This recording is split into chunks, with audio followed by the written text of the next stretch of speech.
अस्सलाम वालेकुम। Welcome to Punjab educators के चैप्टर नंबर 2 लेक्चर नंबर 5 में आपको खुशामदीद कहते हैं।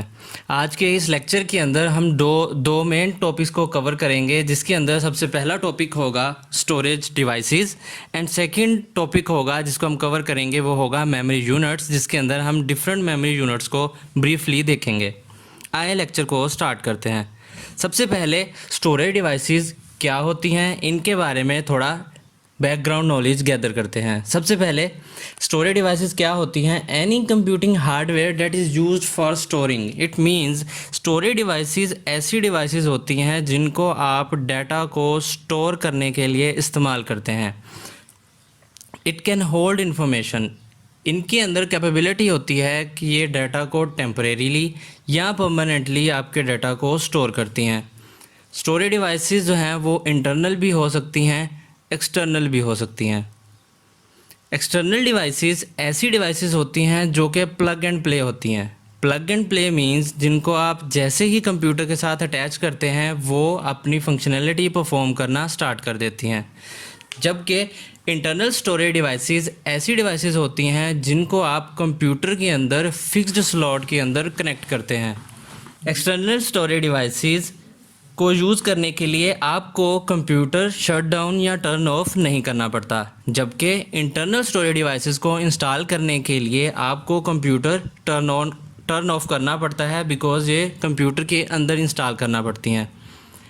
एक्सटर्नल स्टोरेज डिवाइसेस की सबसे बेहतरीन एग्जांपल सीडी एंड यूएसबी है, एंड इंटरनल स्टोरेज डिवाइस की example hard disk and RAM है, जो कि कंप्यूटर के इंटरनली यानी कंप्यूटर के अंदर लगाई जाती हैं। अब हम स्टोरेज और मेमोरी में डिफरेंस क्या होता है उसको देखते हैं। मेमोरी जो है एक ऐसी लोकेशन है जहाँ पे कोई भी एप्लीकेशन अपना डाटा प्रोसेसिंग के दौरान स्टोर करती है। फॉर एग्ज़ाम्पल आप कोई भी कंप्यूटर के ऊपर काम कर रहे हैं, कोई भी टास्क परफॉर्म कर रहे हैं, उस दौरान डाटा प्रोसेसिंग के दौरान जो मेमोरी यूज़ होती है उसको हम मेमोरी कहते हैं। जबकि स्टोरेज जो है वो एक ऐसी प्लेस होती है जहाँ पे आपका डाटा लॉन्ग टर्म या शॉर्ट टर्म, इट मीन्स आपका डाटा थोड़े अरसे के लिए या लंबे अरसे के लिए स्टोर होता है। मेमोरी टेम्परेरी डाटा स्टोर करती है, जबकि स्टोरेज जो है वो परमानेंट यानी मुस्तकिल तौर पे आपका डाटा स्टोर करती है। मेमोरी हाई एक्सेसिंग स्पीड रखती है।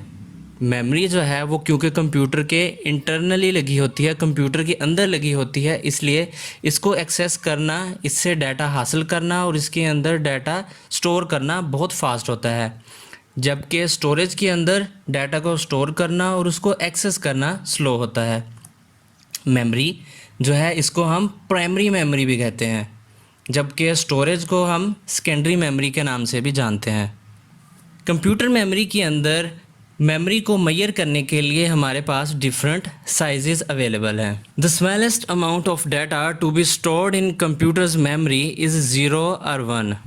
हमने प्रीवियस लेक्चर्स के अंदर डिटेल से पढ़ा था कि कंप्यूटर की मेमोरी के अंदर डाटा 0 एंड 1 की फॉर्म में स्टोर किया जाता है, और इस 0 या 1 को हम एक बिट भी कहते हैं।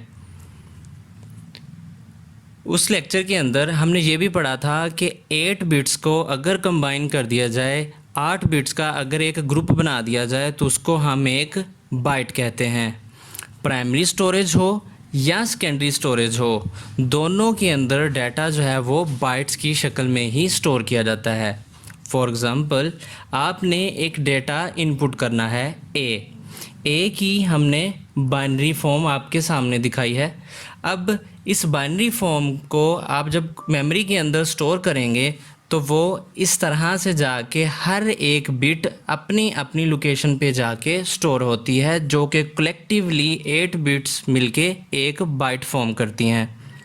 अब हम इन यूनिट्स को डिटेल में देखते हैं। यूनिट, सबसे पहला यूनिट इज़ बिट जैसा कि आप सब जानते हैं ये smallest unit of data storage है, जिसके अंदर आप 0 या 1 को ही स्टोर कर सकते हैं।